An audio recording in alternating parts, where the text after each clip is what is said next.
This presentation is in two parts, describing two groups of persons in the Malawian society that are subjected to human exploitation. The first part depicts the manifestation of human exploitation of persons with albinism. And the second part is a bird's view of the plight faced by the elderly in Malawi. The major topic is human exploitation, advocacy for human exploitation. There are so many groups of people that are being exploited, but we singled out the two, Malawi, because these are not only exploited, but they're actually murdered for being alive. So the aim of the presentation is probably to ask ourselves as CPLO and maybe other groupings that advocate for rights of different people, that what can we do to ensure that measures are put in place to protect segments of the vulnerable population, particularly the elderly, that are at risk of being killed because they are accused of witchcraft, and then persons with albinism. Our discussion in this presentation focuses on the vulnerability of the majority of the elderly persons who are these days accused of practicing witchcraft and then abuses of persons with albinism. This is a complex subject matter to handle, as there is usually no factual evidence to substantiate the accusations. Witchcraft accusations are based on beliefs and cultural customs, and as well as also abuse of persons with albinism is also based on beliefs and cultural customs, which scientifically do not have any basis at all. It is hoped that this discussion will specifically be an avenue forward for what you see on the screen. That we hope that this will be an avenue for sharing our experiences on this topic from our countries. Secondly, to find out what legal framework is there in our countries to regulate cases of those who accuse others, those who are accused of witchcraft. Thirdly, to generate ideas for policy and programmatic action to be implemented by the government and relevant stakeholders to ensure protection of the elderly and also of persons with albinism. Fourthly, what could CPLO do to ensure that the elderly and persons with albinism enjoy their rights to exist in a safe environment? Sorry, you can't see now because it's moving. Manifestations of human exploitations of persons with albinism and elderly in Malawi. So I just want to give you a picture. What is it that happens in this to people with persons with albinism and elderly in Malawi? First of all, persons with albinism in Malawi. Since November 2014, there have been over 170 recorded occurrences of reported attacks on individuals with albinism. These attacks, motivated by erroneous beliefs, have not only put the lives of persons with albinism at risk, but also infringe upon their basic human rights. The assailants commit acts of severe violence, including abductions, amputations, sexual violence, murder, which have not only affected the immediate victims, but also contribute to a climate of fear, prejudice, and socio-economic disadvantage of persons with albinism. The challenges that are faced by these people are many. People with albinism suffer from discrimination, stigmatization, and social exclusion. Parents of children with albinism, especially mothers, are also subjected to stigma, isolation, and ostracism. What is disheartening is the belief by some scrupulous people that human bones and other body tissues of persons with albinism can be used as charms to bring financial fortune. It is for this reason that many persons with albinism have been killed, and graves of such people have been tampered with in search for their bones and other body parts, which are usually sold to people who want to get rich quickly. In recent years, as we said, of course, I put a few photographs here of people with albinism, those that were victimized. Malawi has witnessed an increase in attacks and murder of people with albinism for their body parts, for use in rituals, because of false beliefs that concoctions mixed with their body parts would make somebody rich. This disadvantage in Malawi has been further worsened by the number of climate-induced disasters, such as the Cyclone Anna, Cyclone Freddy, and others. Such climate crisis has been further sustained by the El Nino this year, and floods and droughts that have brought families already struggling into dire straits throughout the country. And this has further worsened the socio-economic disadvantage of persons with albinism. This disadvantage has pushed persons with albinism at the peripherals of society. They are in trouble. People living with albinism suffer disadvantages in education due to limited specialist teachers, assistive devices, and visual challenges. According to the Office of the High Commissioner of the Human Rights, this contributes to the socio-economic disadvantage of persons with albinism in Malawi.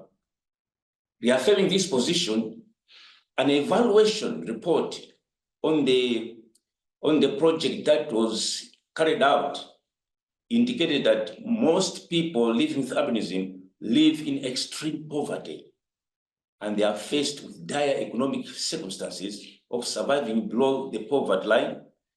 That is due to the entrenched social exclusion in mainstream community and development initiatives, which is very sad indeed. Now, what has Malawi done so far in terms of coming up with some kind of legal frameworks and policies to safeguard the rights of albinism, people living with albinism? Since 2014, there have been strides to contribute to legal policy, strategic, and practice reform aimed at combating human exploitation, particularly for persons with albinism. A huge milestone in this regard has been indeed the enactment of the Persons with Disability Act. That is one thing. As a result of the legal gap with regard to the protection of rights of persons with albinism, other laws have also been amended. For example, these include the Penal Code, Anatomy Act, and also Criminal Procedure and Evidence Code, so as to facilitate, cases of people with albinism. However, there are still legal and policy gaps that have been long overdue, which would assist in protecting the rights of persons with albinism, including the elderly in the Malawi society. Such legal and policy gaps include the review of the Witchcraft Act. I don't know whether in some countries you have a witchcraft or not, because the rites, the rituals that are performed using body parts of people people living with albinism are actually attached to the belief in witchcraft. So this indeed is linked with the exploitation of persons with albinism and also even the elderly. This is a gap. The collaborated initiatives by civil societies has also increased practical and systematic policy and legal reform. Some of the changes that have been achieved as a result of advocacy initiatives include the issuance of the judicial practice direction by the Chief Justice to allow cases that include violence against persons with albinism to be handled by chief resident magistrates, and even to be handled by principal resident magistrates, and even senior resident magistrates only. This has brought hashing out of stiffer sentences to offenders. It has also brought about harmony in sentencing. So this is, I think, is very, very important, and it's a great achievement. The enactment of the Penal Code, Anatomy Act, and the Criminal Procedure and Evidence Code has also been made as a result of the advocacy works of the CSOs. This has allowed for the introduction of offense under the law with regard to the person's abuses, and introduced harsh sentences that are actually, should say, are meant to avoid further practices of such nature. With the advocacy work, there has been also the introduction of some things that will be useful to people with albinism. For example, sunscreen lotion as part of an essential healthcare package. And there has been improved accessibility of sunscreen lotion for persons with albinism across Malawi. This is an achievement. And also, boarding government secondary schools have also been allocated for people with albinism as mandatory to improve their security. Thirdly, there is a bursary scheme that has been introduced under the National Action Plan on persons with albinism to improve access to justice, particularly justice, access, right to education. Fourthly, inclusion of persons with albinism in politics and socio-economic life advocacy initiatives has led to the employment of 3 police officers with albinism. This advocacy has also led to the election of 1 person with albinism in the August House. Fifthly, the advocacy work has also led to a specialized action plan for people with albinism by the Malawi Police Service. And through advocacy, the government committed itself to build 193 houses of persons with albinism. 24 of these have already been completed to guarantee security for people with albinism. However, despite all this, there are still ongoing challenges and areas that require further attention or support. The following are some of the challenges of abuses that continue to be faced by persons with albinism. Stigma, it's difficult to get rid of this. Stigma and cases of abuse against persons with albinism continue to be prevalent. There is slow review of the national action on persons with albinism. It is rather slow. There is also a slow process in terms of the enactment of the Witchcraft Act, because as I said, rituals that use bodily tissues of people with albinism are connected to witchcraft. So we do not yet have a law on witchcraft or a Witchcraft Act. There are also insufficient initiatives to do with the socio-economic empowerment or inclusion of persons with albinism. And finally, there is poor coordination among the duty bearers of what people living with albinism. This is a problem. And before we come up to recommendations, let me go to the second part of of the presentation, that is the plight faced by the elderly in Malawi. It's a pity that, you cannot see the screen because there is a video clip that I included in the presentation of an elderly person, of two elderly persons that were pushed, that two, not only persons, but women that were actually forced to bury the dead. Oh, can you guess it from there? It won't be perfect, but they'll be able to see more or less if you play it. I see. Let me see.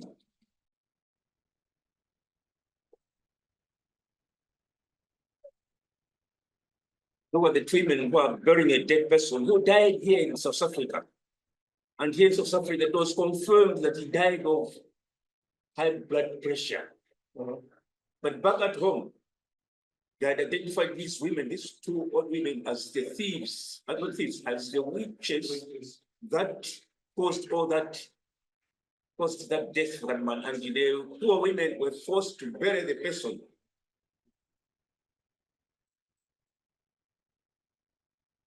And not only forced to bury the person, but they were harassed, as we're going to see. You see?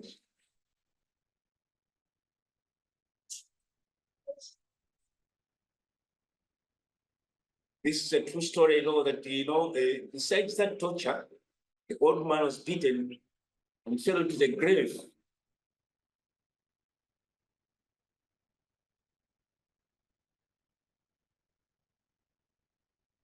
What is really disgusting is the shouting of the rest of the village. So these people have no security.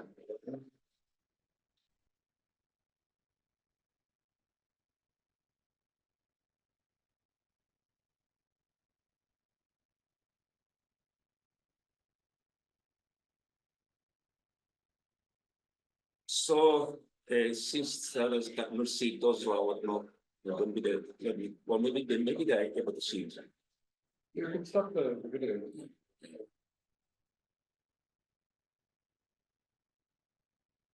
So this is the situation, and it's a real story. And there are so many of those instances. This is just one of the main instances that we have captured here. And I sent many more video clips to doctors of abuse of the elderly. In the past, old people were considered to be a source of wisdom. And young people relied on them for advice, counsel. And no wonder that even in our country, we have a proverb which goes, meaning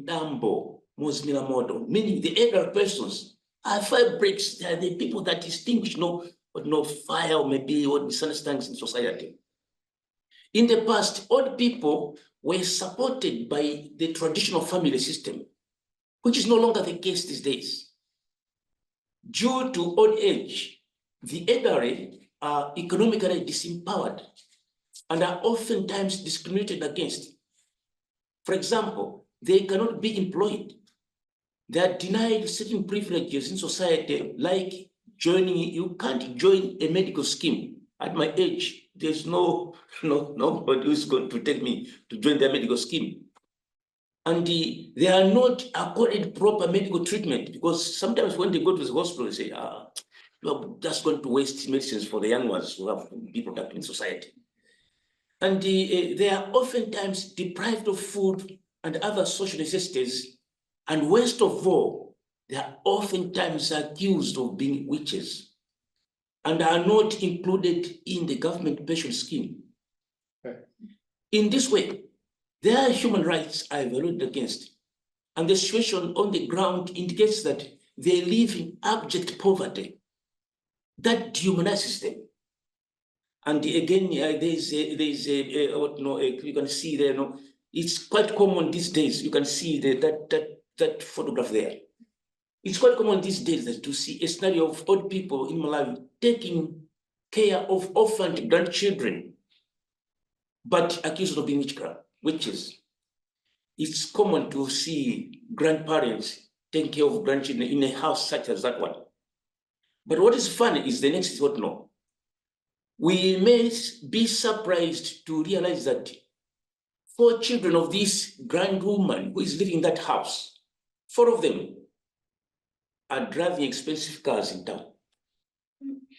And it has made me really maybe be out of my mind, because going and visiting these old people as a priest, you see the message that they're lying written on the floor, cold as it is.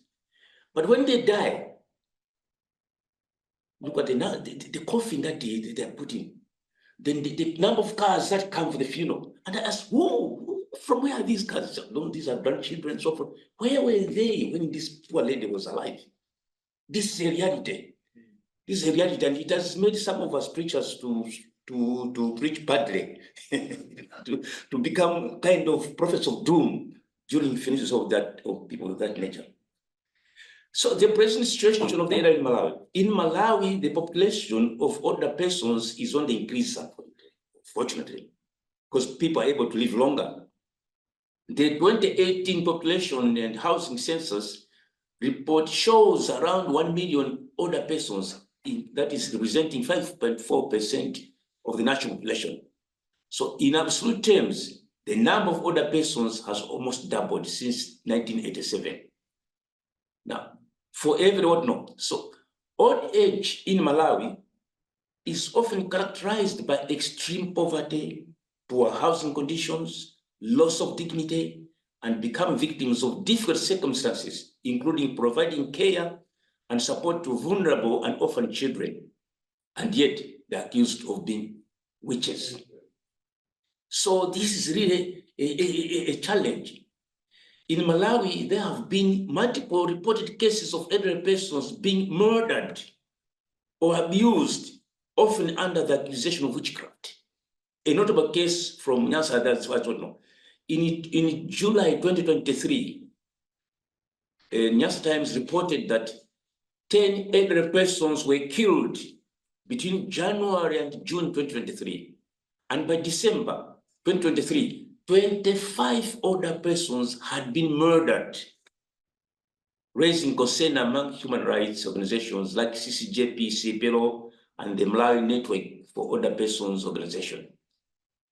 So this is really indeed very sad. And the murderers of such people who kill old people were often linked to accusations of witchcraft, underscoring a deep-seated issue within the society that targets the elderly persons and women, attributing various misfortunes to their supposed supernatural activities. So let me jump on that one. Additionally, there were cases in December 2022 where the elderly women were harassed and assaulted in some parts of the country because they were accused of witchcraft. These reports underscore a systematic issue in Malawi where elderly individuals, particularly women, face grave dangers stemming from deeply entrenched beliefs in witchcraft and the societal norms that perpetuates these accusations and acts of violence. So the ongoing effort by the human rights organizations and some governmental actions suggest recognition of the problem, but also highlight the need for more effective measures to protect these segments of the vulnerable population in Malawi, the elderly. Legal and policy framework setback. The principles of natural policy under Section 13 of the Constitution of the Republic of Malawi calls on government to actively promote the welfare and of development of people of Malawi by progressively adopting and implementing policies and legislation that, among others, ensure that older persons are respected and supported through provision of community services and encourage participation in the life of society. And the same is true with no. But although an aging world poses a social and economic challenge, the policies can indeed equip individuals, families, and societies to address challenges and reap its benefits. So in the absence of policies to protect these people, well, they will remain there to be ordered to be harassed. So while the government of Malawi has made progress in signing and ratification of the African Charter, what is Professor was talking about this morning, and adopting the national policy of older persons, Malawi is yet to enact a stand-alone law to protect and promote the rights of older persons. So this is a gap. I don't know what is the case in your countries. In terms of programs that uplift the lives of older persons, Malawi has been implementing a number of safety nets programs with social cash transfer, targeting 10% of the population's ultra poor and labor constrained household. However, it is worth noting that very few older persons are among those benefiting from the social cash transfers program. Somehow, even the community that identifies who would be the beneficiaries, omit them, leave them out. So let me one of the recommendations.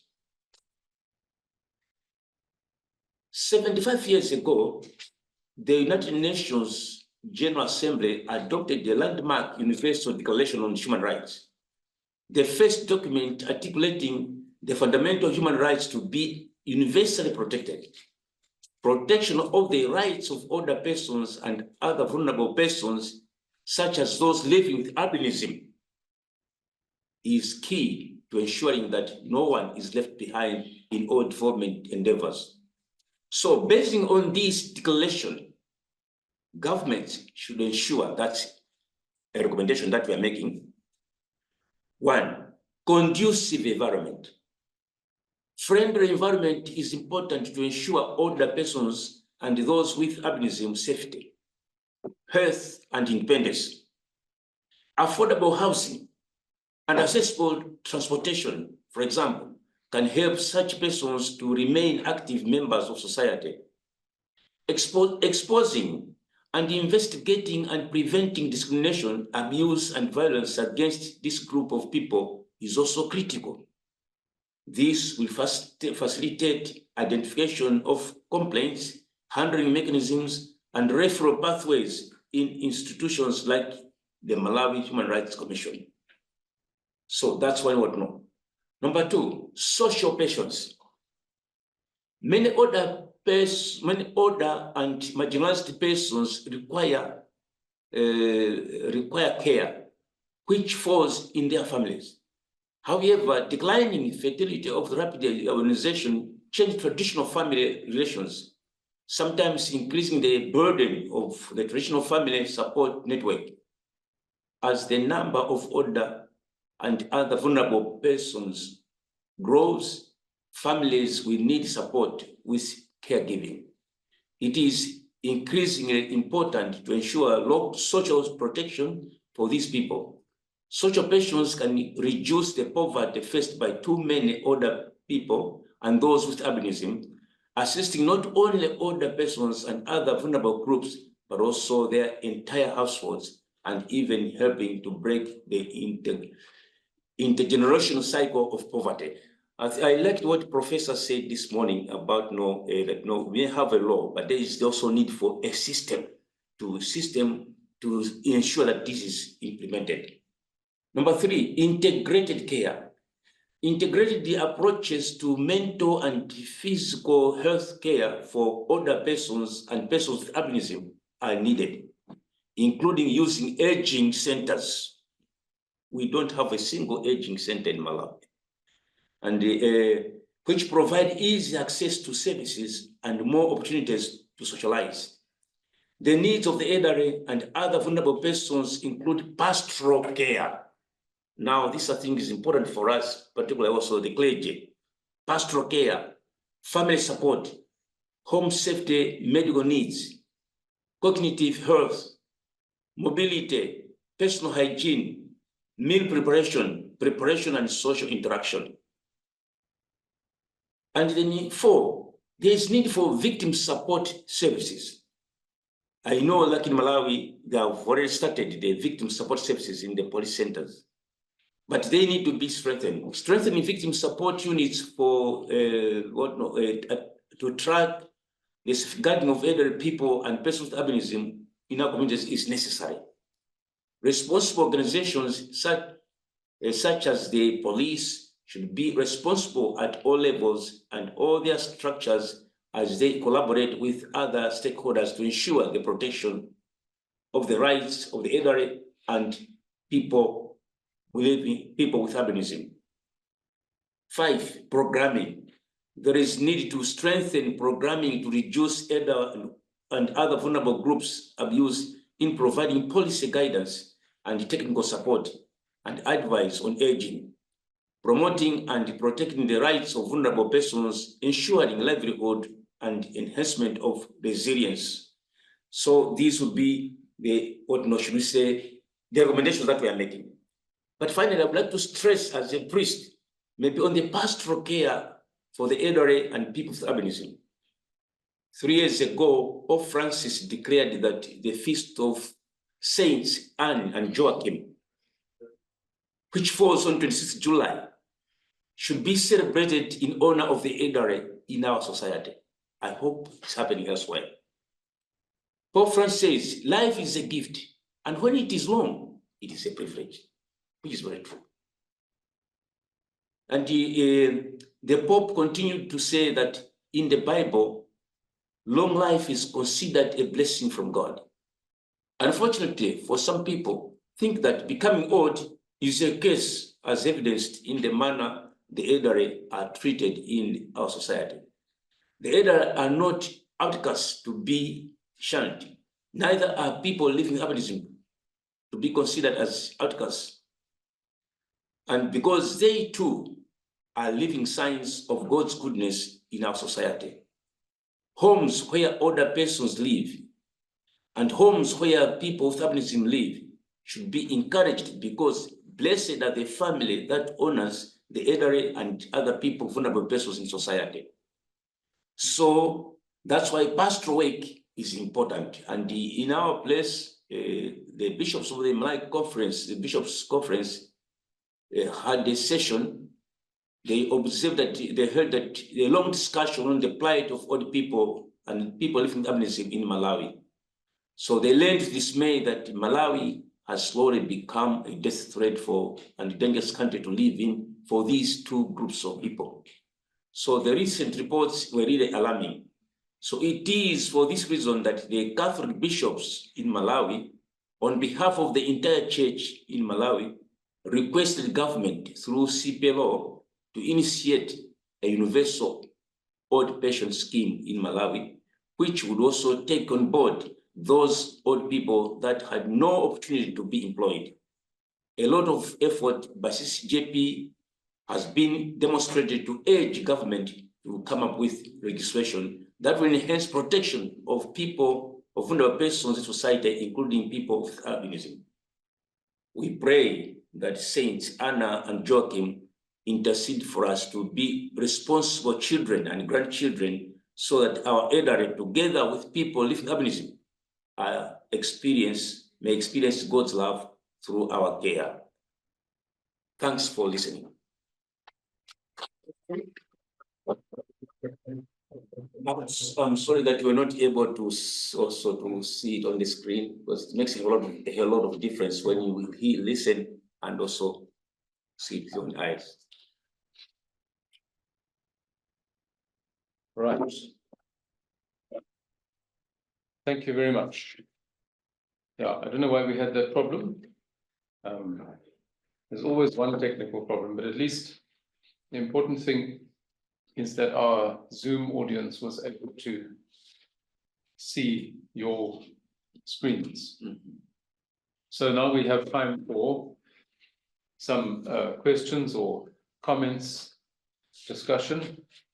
I'm just checking now to see in the Q&A we have a comment from Sister Purity Ngino, who says, in Kenya, there's a community that believes people with gray hair are witches and therefore are subject to murder. Okay, so I'm not going to visit Kenya again.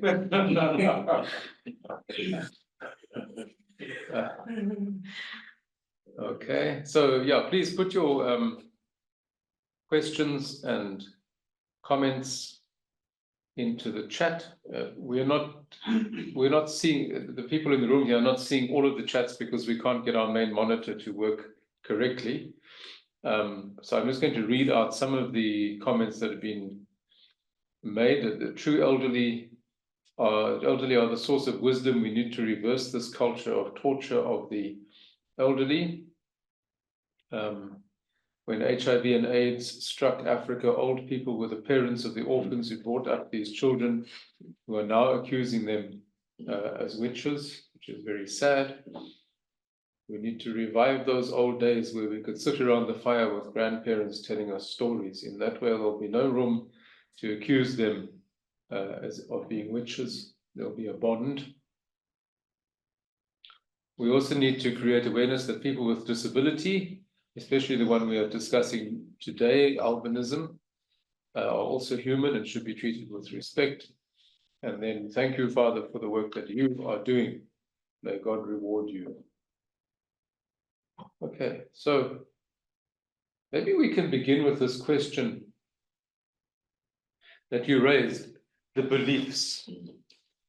I mean, it's very easy to dismiss beliefs as old-fashioned or ignorant or superstitious, but they are there. And somehow they are very deeply ingrained, both in individuals, but in communities. It seems to me that there must be a particular role for churches who deal with belief to try to address that situation. You can pass laws in parliaments, but those laws often don't have any effect on people's very deeply held beliefs. Whereas, yeah, maybe the churches have a better chance of getting through to people, of creating different beliefs. Do we have any experience of a kind of concerted effort by churches, episcopal conferences, and so on to tackle this particular issue? Or is it left to individual priests and parishes to deal with it? Yeah, if I may come in for some Sorry, Celestine. Yes, I can. Yeah. Thank you, Father, for your presentation. Yeah, well, since yesterday, all what we are sharing, I just wonder that Africa is just the same. As if, well, the problems are the same. I think we need to combine the two, law enforcement, and of course, the pastoral work as well. Which in my country, the witchcraft phenomenon, children accused of witchcraft, elderly persons are accused also of witchcraft. It's there. The government for the elderly people try to create accommodations, houses for the elderly, but still they are there abandoned. I think maybe the best place to be for the elderly people is the family. Again, we go back to what we were talking this morning about children. You said that was the best place is the family, but then you see that the family is not able to take care of the children. There's a lot of abuse within the family. And maybe, yes, of course, we have to combine the two to be more effective. Yeah, it's true that these beliefs are very strong. You preach, you train people, you try to show them that this is not really, doesn't promote human dignity, but it's not easy. It will take time. But of course, I think we have to combine the two. Thank you. And also this targeting of albinos was also witnessed in Tanzania. That also neighbors Kenya. I don't know who started. Tanzania, there is Malawi or Malawi in Tanzania, but you know very well that it was a very big thing in Tanzania. Slowly, although they were hiding, I think even Kenya, they were not very safe. Yeah, in the coastal region. Yeah, in the coastal region. Yes. So I don't know. But that is the case. Yeah, Mm. it was there in Tanzania and then came to coastal towns in Kenya. Yeah, you know, I think you're right. You know, that's why at the beginning I said this is a complex subject matter. Because even in Malawi, there have been people that were caught trying to sell the human body parts of people with albinism. And once caught, you know, they said, who told you that this, you know, they bring those to some business people. Who told you that he buys those things? So normally it is the business fellow who reports them, say, the guys that want to sell me bones, you know, human body, no. And if you take them and try to inquire, there's no market. There's no market. So far, nobody has come up with, say, here is the market, and nobody has really been found, say, I am buying what, you know. But because they believe that somehow, I don't know where they get that belief from, that, you know, if you can sell human tissues, human bones, and get rich. So the government has tried. They have not been able to establish a market for that. And then the belief is there. So it's a belief, which is not really, I don't know.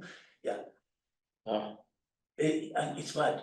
And so I agree with Father Celestine and God, and also I think the recommendation that I made at the beginning, at the end, that no, I think this is also a pastoral issue.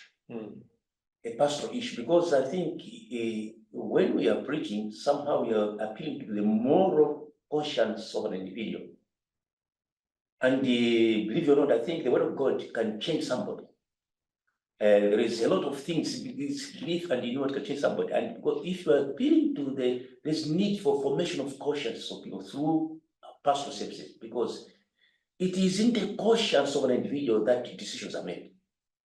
It is in the conscience of a person that actually, where there is a will to discern. It is in the conscience that one has the heart to feel with others. If your conscience is, well, no, you can kill somebody, like those kids there, those boys there. How can you slap an old fellow into the grave? Does he have a heart to feel? And however, through through I think pastoral services and preaching and so forth, we can be able to form people in their conscience. For me, I believe there is need to form the consciences of our people through pastoral services. And likely, that's why even in Malawi, we feel that, you know, our politicians also need to be formed in conscience for them to make informed decisions that are actually humane as they legislate. That's why we have training sessions in Catholic social teaching of the church, the values, the 10 values of what the Catholic social teaching of the church, human leaders. So I think, yeah, it's a complex problem. Yeah, yeah, if I may say something. Yeah. Yeah, you know, we say it is very complex, but when we go back to traditional beliefs, because we have what is called African traditional churches. So in those churches, it's like what we preach it's not contrary, but it's like, I don't know how to call it, because as Father, as you rightly said, that you see, we need to form the conscience of people, because studies have shown, the research has shown, okay, from the pro-life experience, that if this particular girl have been on contraception for 10 years, so it will take another 10 years to return for her to be fertile. But now what is happening is, when this person has been on contraception for quite a long time, so now here comes a young man, so they want to start a family, and it's not possible because it takes time. So they accuse the old lady in the village, and they believe, even the parents who support this girl, that she is being bewitched. We have seen cases where old people were killed, some even burned at stake, saying that, okay, she is the one responsible for the infertility of this girl. But the reality is she has been on contraception for quite a long time. So I think that one also, I think when we speak about forming the conscience, I think we have to speak to the parents also, because these young people are not telling the truth. she knows the truth, she knows the reality, but simply because this person is old there, she is to be blamed. So I don't know how does that work with the conscience of people. And we have instances like nowadays, even young people are accused of being witches because they believe is that, you see, that witchcraft can also be transmitted through breastfeeding. If the mother is a witch, through the milk, breastfeeding, so that child can also become a witch. So there are so many things. But what I'm trying to say here is, when we say pastoral, so because you see, sometimes as priests, we are afraid to speak about these things. Now you are there on the pulpit, you can't even mention the word abortion. You can't even mention the word contraception. You can't even mention, you see, when this pastoral letter about homosexuality came out, some priests were saying, no, that one I cannot say. So now, if as a pastoral person, a pastoral priest, are afraid to say this, to speak the truth, so where are we going? I think to protect the elderly, I think we have to encourage the parents also to speak to their children, especially those ones in the towns and in the cities. So sometimes they are told, don't go to the village because your grandmother, your grandfather is a witch. But she knows that she's using contraception. Yeah, so that is what I wanted to, yeah. Yes.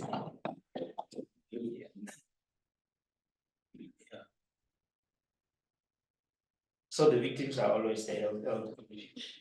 It's also interesting to me that these problems seem to be very different from one part of the continent to the next. You mentioned Tanzania, which is very well known for people with albinism being particularly victimized. In your folders, there is a paper, I think I mentioned yesterday, the paper that was written 10 or 11 years ago by someone, an intern in our office. And I think he mentions there some of the areas where it is a particular problem, but then you find in another country, perhaps in West Africa, it's not an issue at all.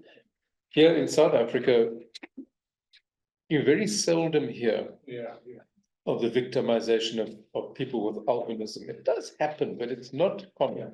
And but it's not prevalent. Like it is in Tanzania. Yeah. So again, we need to ask what is at work. Where are the different beliefs more prominent and less prominent, and what's the reason for that? And that can help to inform responses, whether it's a pastoral response from the church or a legal response from the government and the authorities and so on. Even in our country here, I can't speak for many other countries, but in South Africa, again, here in the Western Cape, in the southern part of the country, you won't find much so-called witchcraft and elderly people being victimized in that regard. But go to the north of our country, Limpopo province, for example, it's extremely common. We have someone who is very much revered in the church in this country called Benedict Daswa. Benedict Daswa was murdered about 30 years ago, maybe 35 years ago, in the early 1990s. He was a catechist in a village in the far north of our country, near the Zimbabwe border.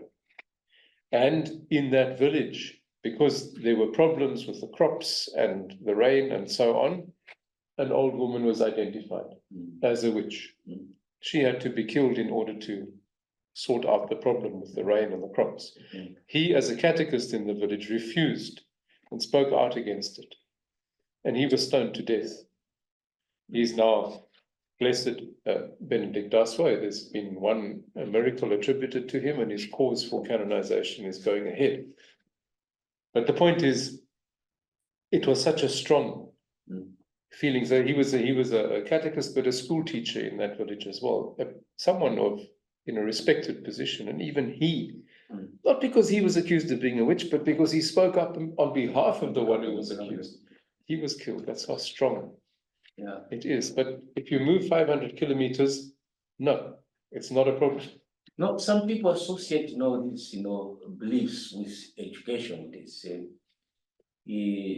the more educated you are, the more you will not see any sense in belief. But but to our surprise, even in Malawi, I don't know in other countries, you can find university graduates that are really accusing each other of being bewitched and whatnot, and we're still even sometimes even amongst the religious and priests.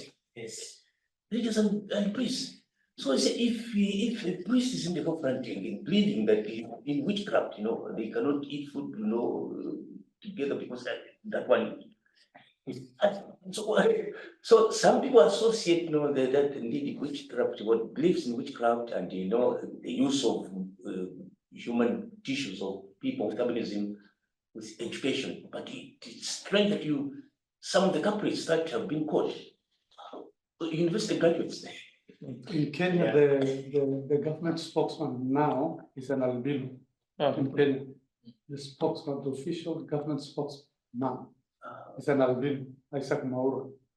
Before that, he was an MP, an elected member of parliament. I see. Yeah. So that's good. That's making them prominent in society. Nominated member of parliament before.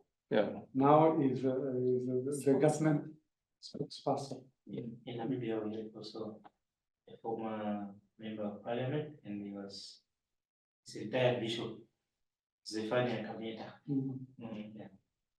Yeah, the priest, the first albino priest was ordained 4 years ago. And one of my cousins, he was a secretary of state for communication. He's an albino. And each time we were together, he just said that, well, I have to do something so that I become great. So, but anyway, I can't say that they are sometimes discriminated against. It's true, but there's nothing like hunting them so that people can reach. There's nothing like that. Now, this witchcraft mentality, of course, 2 weeks ago, the Archbishop of Rwanda had to speak against there is a national shrine. It became a kind of a place for witchcraft practice. It's a shrine, national shrine. That's what he was saying, that where are we going? And who developed? Was it the government initiative? No, it's not the government initiative. It's for the church, and this is a place where you find this syncretism. It's a shrine, but at the same time, people go there to practice witchcraft. A Christian shrine. Yeah, Christian shrine. Okay. Catholic. Organized, of course. Organized civil society. No, not an organized civil society. I mean, it's a shrine that's very, and people go there to pray. But there are other people who go there for these witchcraft practices. So that's the problem. The former president of the conference had to say that this is not. It's not serious. It's Yeah. And that's the problem. So,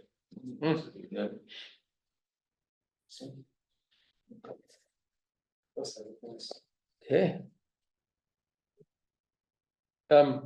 A question here from Sister Purity Ngina. Does digital literacy contribute to the challenges facing people with albinism? I assume the question is, can we use digital literacy and social media, access to the internet, and all of those things to tackle this problem?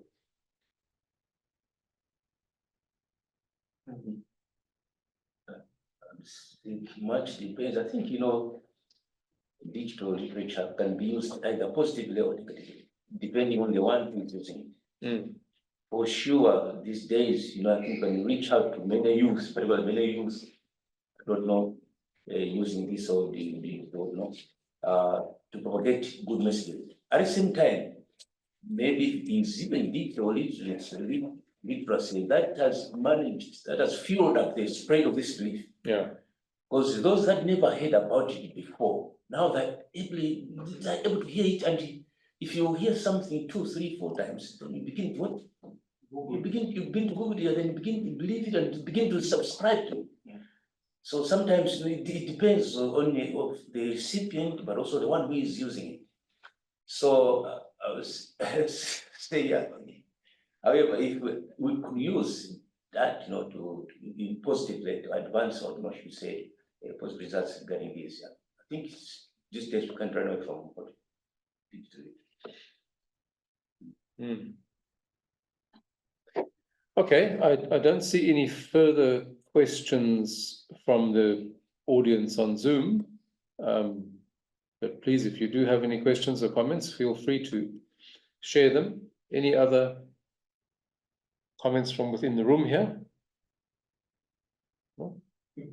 Yeah. Michael, yeah? Yeah, I think in Namibia, cases of people with living with albinism, they are just treated as our brothers and sisters in the family setups. So we don't have that. We only engage somewhere outside the country, though.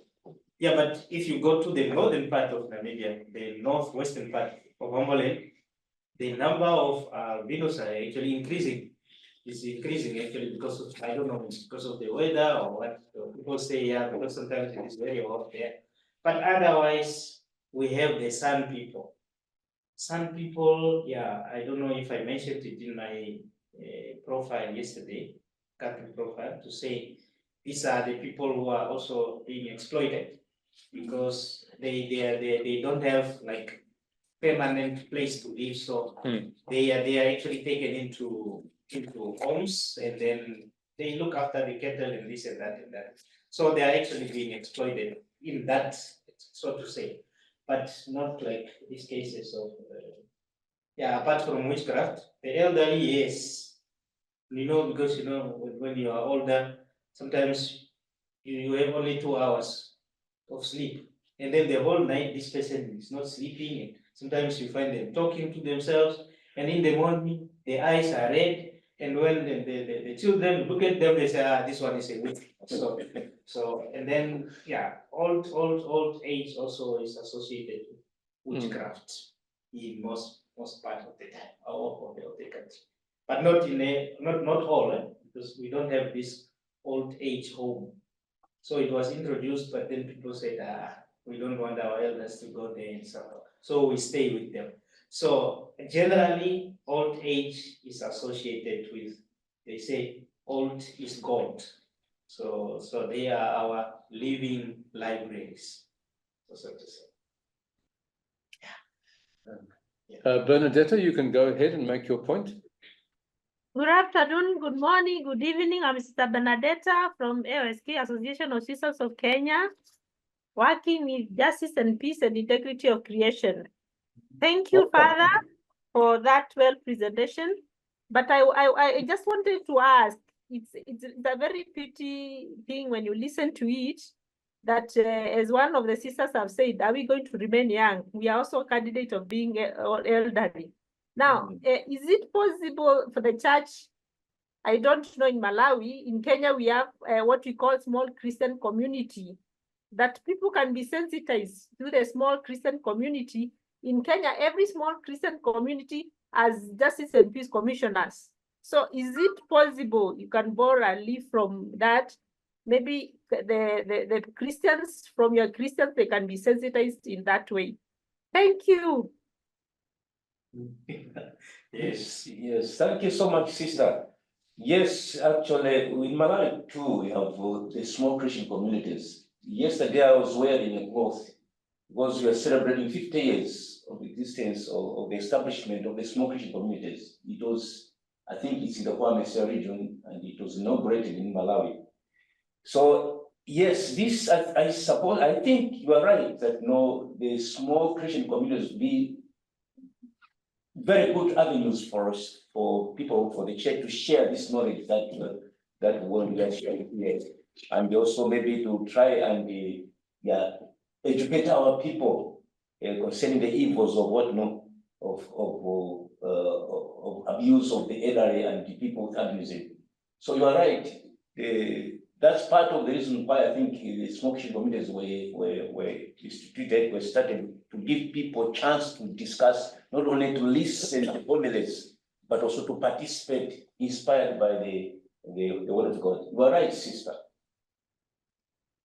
Thank you. And then there's a question also about the education system in the schools. Are these questions dealt with in the curriculum in the schools? Do we know about that?